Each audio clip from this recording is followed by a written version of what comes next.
Right now it is time for the Republican American Report, a time where we get together with Ruth Epstein from the Republican American. Ruth covers our area for the Waterbury Republican American, and we take a look at some of the stories she's covering and what's coming up. Good morning, Ruth. Good morning, Marshall. How are you this morning? Oh, not too bad. Another quiet week so far in the weather. So Yes, and a quiet week in news. We haven't revved up yet from the new year and the holidays, so things are taking a slow start here. Yeah. But we're happy to report the West Cornwall Covered Bridge is open periodically, at least, on weekends and evenings after being heavily damaged by a vehicle that went through. So it had been closed, and we had a story about not only the inconvenience for those who live in that area, but the safety issue with emergency responders having to do that detour. So at least during hours of Friday, Saturday, and Sunday, and overnights, motorists can get through. So that was good news. Interesting story in the Republican American today about that big barrel of what appears to be oil, which was floating down the Housatonic River. Oh. And they pulled it out, and they're going to trace it back and find out whose it is. But had that opened up, of course, that would have been a major problem. Wow, that's interesting. Hadn't heard that one.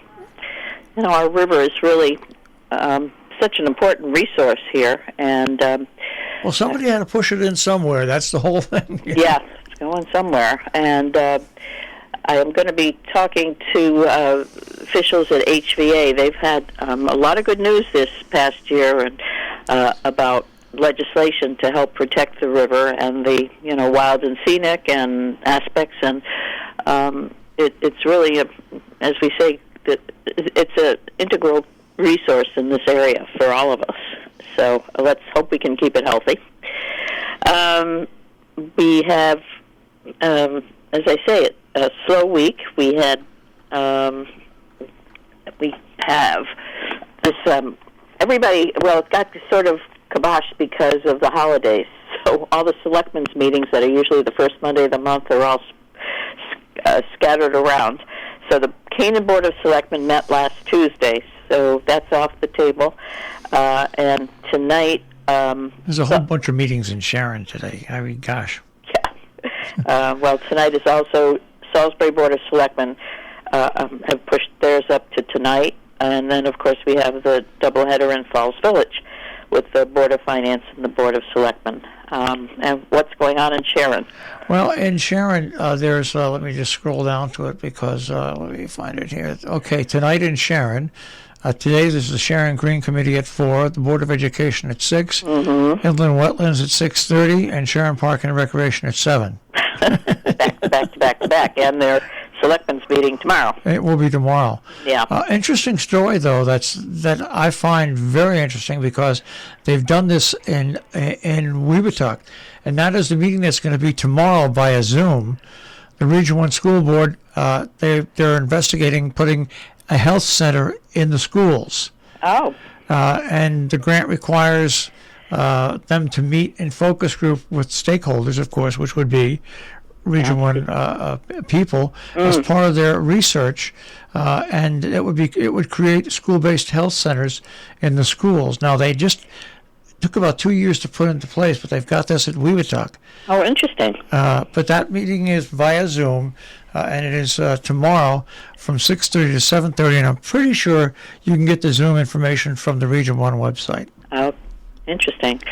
That would be a good asset. Certainly, those things are important. And speaking of Region 1, I don't know if you've seen those videos that have come out.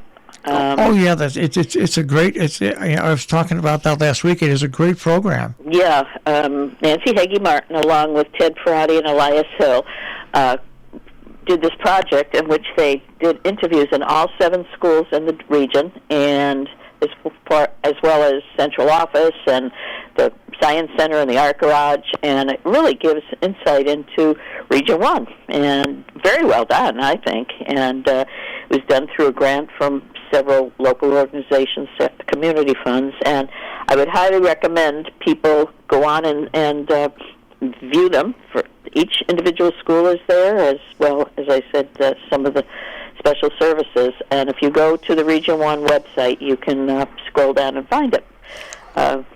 Very interesting and well done, I thought. And, we're always wondering what is going on in the schools, and this certainly gives a nice picture of it. And one other thing, today at the Town Grove Senior Center, free vaccination clinic today from 3 till 6. No appointment needed, ages 6 months old and up.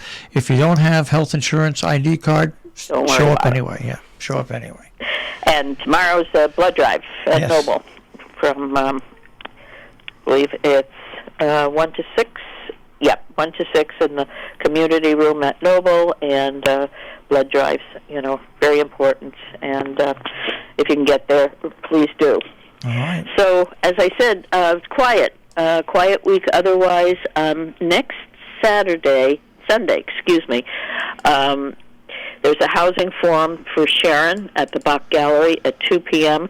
There's that proposal to use the community hall for some affordable apartments, and the Housing Trust in Sharon is going to explain that and talk more about affordable housing in general. So public is welcome to that, 2 p.m. on Sunday at Bach Gallery at Sharon Playhouse. All right, Ruth, I want you to have a good week. Well, it may get busier as we go along. You never know. All right. You too. Take care, Marshall. Take care, Ruth.